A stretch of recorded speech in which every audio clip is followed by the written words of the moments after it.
दोस्तों नमस्कार। स्वागत है आप सभी का एक बार फिर से एग्री मस्ती यूट्यूब चैनल पर। और मैं एक नए वीडियो के साथ हाजिर हूं और ये वीडियो है बीएससी एग्रीकल्चर का 4th सेमेस्टर का सीड टेक्नोलॉजी पेपर सॉल्यूशन का, ठीक है, जिसको आंसर की बोला जाता है। तो जो पेपर हुआ है कानपुर यूनिवर्सिटी का आज का, यानी आज का बोले तो 10 जुलाई 2024 का, उसका सॉल्यूशन है। तो मैं चाहूँगा कि आप लोग इस वीडियो में आगे सभी प्रश्नों को मिलाते जाइएगा जिन लोगों ने आज पेपर दिया है, या फिर ऐसे छात्र जो वीडियो को देख रहे हैं जो प्रीवियस ईयर का पेपर देखना चाहते हैं, तो उनके लिए भी ये वीडियो ठीक ठाक है। तो चलिए हम लोग बारी बारी से आगे चलेंगे। और उससे पहले आपको बता दूं कि अगर आप इस चैनल पर नए हैं तो सब्सक्राइब अवश्य करें, ठीक है, और वीडियो पसंद आए तो लाइक भी कर देना। चलिए पहला प्रश्न का उत्तर देखा जाए। तो पहला प्रश्न दोस्तों पूछा गया था आपसे, निम्न में से कौन सी आइसोजेनिक लाइन है, यानी which of the following are isogenic line. तो दोस्तों आपका इसका राइट आंसर होगा ऑप्शन सी, यानी बी एंड आर लाइन। ये क्या है? आइसोजेनिक लाइन के नाम से जाना जाता है। छोटे बीजों वाले फसल का एक बीज ढेर का आकार होता है, यानी size of lot of small seeded crops are. तो इसका राइट आंसर होगा ऑप्शन डी, यानी 10,000 kg, ठीक है, कितना? 10,000 kg। नेक्स्ट है, गेहूं के बीज उत्पादन करने के लिए संस्तुत बीज दर क्या है। तो दोस्तों सीड प्रोडक्शन के लिए वीट का हम लोग सीड रेट कितना रखते हैं? 85 to 100 kg, यानी 85 से 100 किलो, यानी 3 नंबर का आपका राइट आंसर होगा ऑप्शन बी। नेक्स्ट है, निम्न में से किसकी अनुवांशिक शुद्धता की गारंटी नहीं होती? Genetic purity of the following is not guaranteed. तो दोस्तों मैंने इस प्रश्न को कल बताया था। ट्रूथफुल लेवल सीड जो होता है इसका शुद्धता का, इसके अनुवांशिक शुद्धता का कोई गारंटी नहीं होता। इस सीड का प्रोडक्शन खुद किसान करते हैं, ठीक है। इसका राइट आंसर होगा आपका ऑप्शन डी। नेक्स्ट है, संकर बीज की अनुवांशिक शुद्धता होती है। तो दोस्तों हाइब्रिड सीड का जो जेनेटिक प्योरिटी होती है वो होता है ऑलमोस्ट 98%, ठीक है। ऑप्शन सी इसका राइट आंसर होगा 5 नंबर का। नेक्स्ट है छठा प्रश्न, निम्न में से कौन से बीज के आयु काल को बीज भंडारण के समय प्रभावित करता है, यानी which of the following affect seed longevity during seed storage. तो ऑल ऑफ द एबव, यानी डी इसका राइट आंसर होगा छठा का।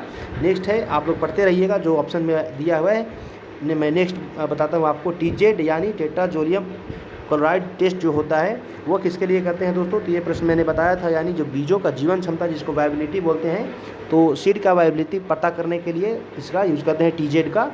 तो 7 नंबर प्रश्न का ऑप्शन ए राइट आंसर होगा। नेक्स्ट है, फार्माजन का रंग कैसा होता है दोस्तों? तो फार्माजन का रंग इसका होता है ब्लू। कैसा होता है? ऑप्शन ए इसका राइट आंसर होगा ब्लू कलर। और नेक्स्ट है, बीज अधिनियम संसद में किस वर्ष पारित हुआ था? दोस्तों मैंने आपको ट्रिक के साथ बताया था। तो बीज अधिनियम 1966 यानी 1966 में पारित हुआ था, ठीक है।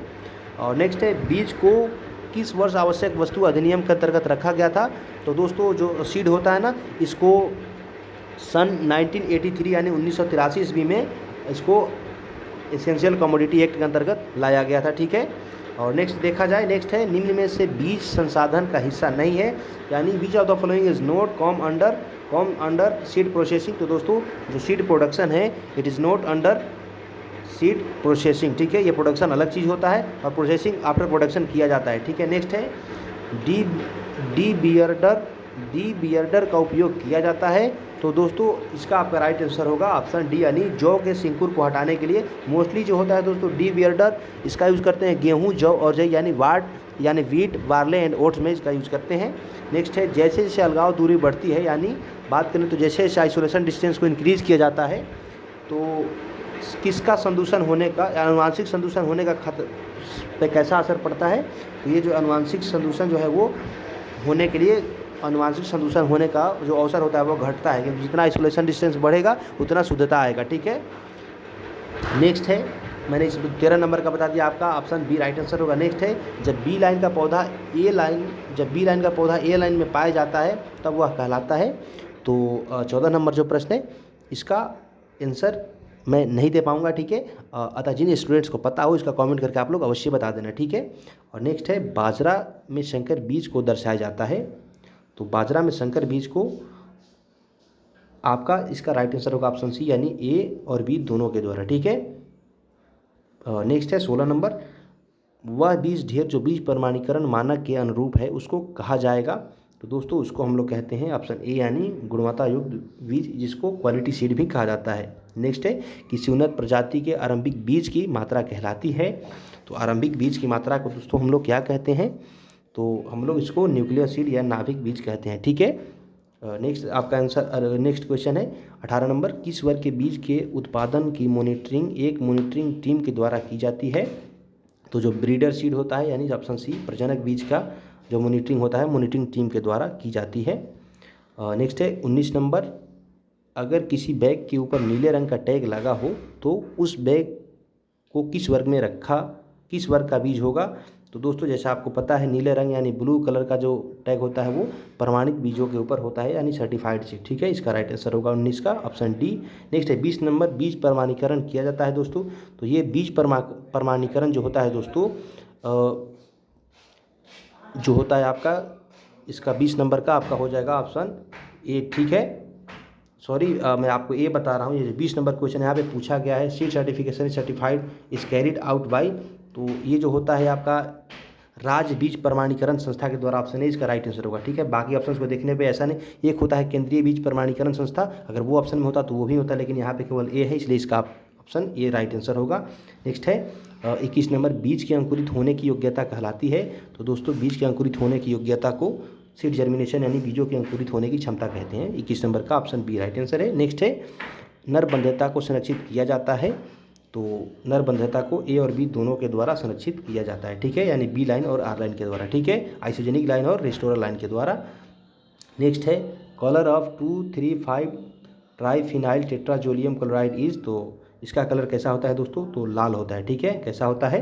तो ये रेड कलर का होता है, option A will be right answer. ठीक है, नेक्स्ट है 24 number question, A into R के संकरण से प्राप्त बीज कहलाता है। तो 24 नंबर का है वो इसका प्रजनक बीज कहलाता है। और मुझे इसमें ना थोड़ा कन्फ्यूजन है, अगर हो सके कोई ऐसा स्टूडेंट हो जिसको ये कंफर्म पता हो वो लोग कमेंट करके अवश्य बताना। ठीक है, इसमें थोड़ा कन्फ्यूजन है, आप लोग इसको ध्यान में रखिएगा। नेक्स्ट है बाजरा का संकर बीज उत्पादन करने के लिए किस प्रकार के नरबंध्यता का उपयोग करते हैं? तो दोस्तों बाजरा में सीड प्रोडक्शन के लिए वैसे तो मोस्टली जो होता है उसमें CMS होता है यानी कोशिका द्रव्य नरबंध्यता। ठीक है, साइटोप्लाज्मिक मेल स्टेरिलिटी होता है, लेकिन कहीं कहीं क्या होता है दोस्तों उसमें अनुवांशिक नरबंध्यता का भी यूज करते हैं। ठीक है, इसको आपको ध्यान में रखना है। तो मेरे हिसाब से तो लग रहा है इसका ऑप्शन सी होगा, लेकिन मोस्टली क्या करते हैं दोस्तों, मोस्टली यहाँ पे बाजरा में मैं आपको बताऊँ तो मोस्टली बाजरा में CMS होता है। ठीक है, यानी साइटोप्लाज्मिक मेल स्टेरिलिटी होता है। ठीक है, और नेक्स्ट देखा जाए 26 नंबर, निम्न में से कौन मदा लाइन है दोस्तों? तो इसका आपका राइट आंसर होगा ऑप्शन बी, यानी ए क्या होता है फीमेल लाइन के रूप में यूज़ करते हैं ब्रीडिंग में। नेक्स्ट है निम्न में से मक्का से संबंधित है दोस्तों, मक्का से संबंधित क्या है? Detasseling is related to the maize, इसका ऑप्शन डी राइट आंसर होगा। नेक्स्ट है गेहूं के बीज उत्पादन के लिए अलगाव दूरी। तो दोस्तों सीड प्रोडक्शन करने के लिए आइसोलेशन डिस्टेंस गेहूं में होता है 3 मीटर, कितना होता है? 3 metre, option A will be right answer. Next है ज्वार की मुक्त परागित प्रजाति के प्रमाणीकरण बीज उत्पादन के लिए अलगाव दूरी, तो इसमें होता है 400 metre, option A will be right answer.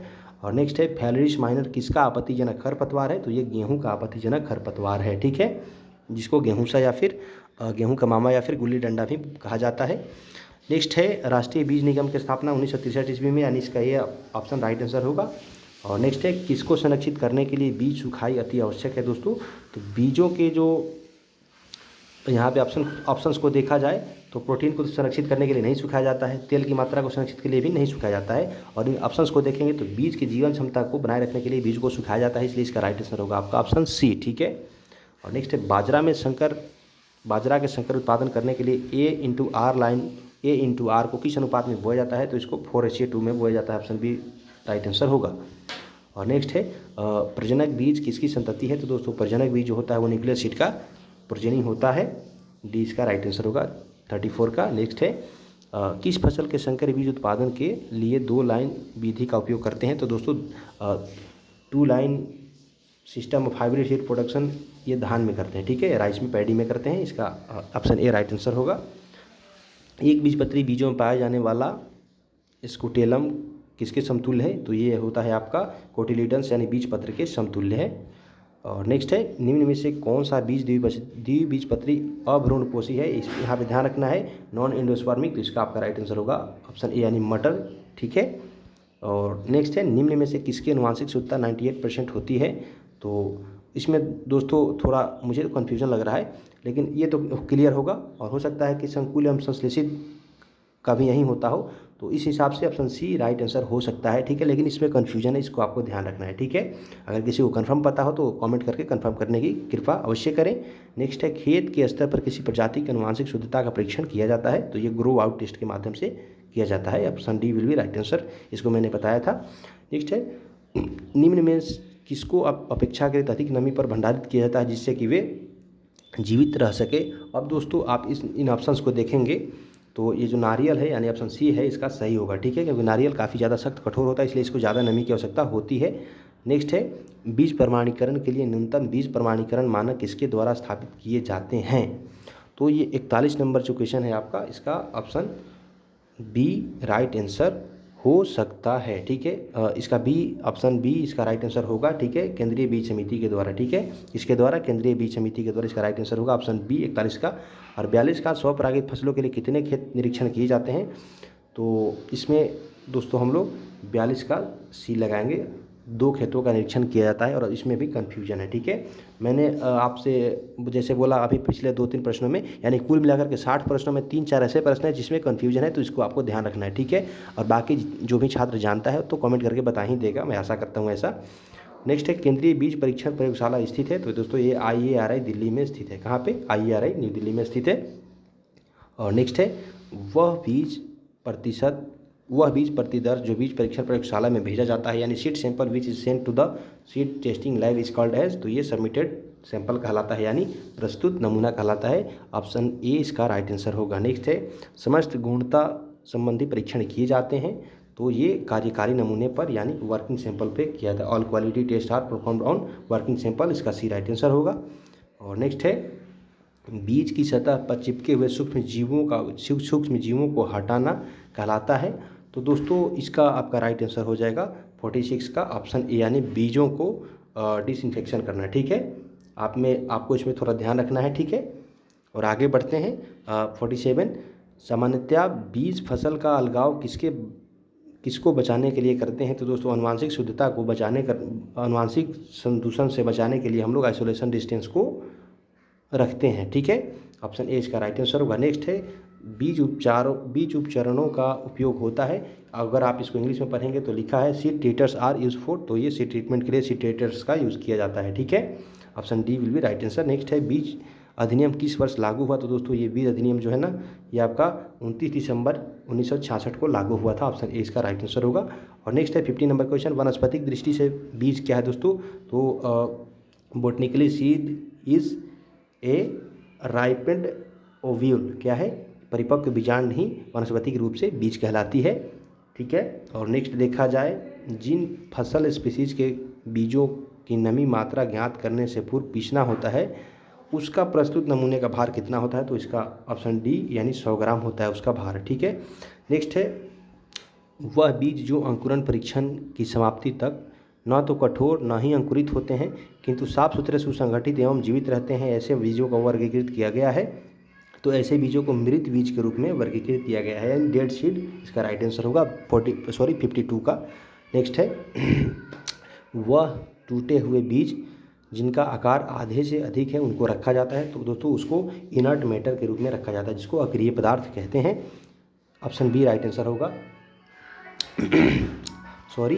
Next है 54, उन पौधों को हटाना जो आनुवांशिक रूप से शुद्ध नहीं है कहलाता है दोस्तों, तो उसको हटाना रॉगिंग कहलाता है।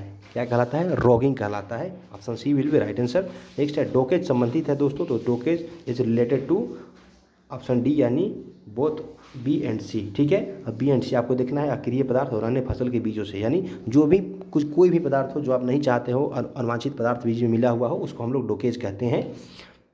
नेक्स्ट देखा जाए 56, बीज को उपचारित करने वाले पदार्थ इन रूपों में उपलब्ध हैं, तो दोस्तों अगर आप इन ऑप्शंस को देखेंगे तो इसका राइट आंसर आप कर देंगे आसानी से, डी यानी all of the above, because जो सीड ट्रीटमेंट्स के लिए जितने भी हमारे केमिकल्स हैं वो dust, liquid and wettable powder सभी के रूप में क्या है, अवेलेबल है मार्केट में। और दोस्तों और 4 क्वेश्चन बचे हैं, मैं इन क्वेश्चन को भी करा देता हूं, बट उससे पहले अगर आप लोग अभी तक इस चैनल को सब्सक्राइब नहीं किए हैं तो आप अवश्य कर लीजिएगा, ताकि आपको इसी तरह की वीडियो लगातार मिलती रहे, ठीक है। और मुझे इंस्टाग्राम पे फॉलो भी कर सकते हैं और टेलीग्राम में भी जाकर PDF नोट्स प्राप्त कर सकते हैं। नेक्स्ट है, वह बीज इकाई जिसमें सत्य बीज नहीं होता है उनको रखा जाता है दोस्तों। तो उसको रखा जाता है 57 का, यानी अक्रिय पदार्थ के रूप में, यानी ऑप्शन 20 का राइट आंसर होगा, इनर्ट मैटर के रूप में। नेक्स्ट है शुद्धता परीक्षण किया जाता है। तो शुद्धता परीक्षण जो होता है वो वर्किंग सैंपल पे किया जाता है, यानी कार्यकारी प्रतिदर्श पे। The purity analysis is done on working sample. और 59 अंकुरण परीक्षण के लिए रबी फसलों के बीजों को इस तापक्रम पर रखते हैं। तो दोस्तों इन ऑप्शंस को देखेंगे ना तो इसका आप राइट आंसर कर देंगे ये ऑप्शन सी, यानी 25 डिग्री सेंटीग्रेड। ठीक है, कितना 25 डिग्री सेंटीग्रेड। और लास्ट क्वेश्चन है इस वीडियो का, और शेयरिंग तहसील संबंधित है। तो दोस्तों ये किससे संबंधित है? ये मक्का से संबंधित है। तो मैं आशा करता हूँ कि इस वीडियो के माध्यम से आपको मदद मिली होगी। तो आप लोग इसी तरह की वीडियो देखने के लिए हमारे चैनल को अवश्य सब्सक्राइब करें। मिलते हैं एक नई वीडियो में, तब तक के लिए आप सभी का बहुत बहुत धन्यवाद।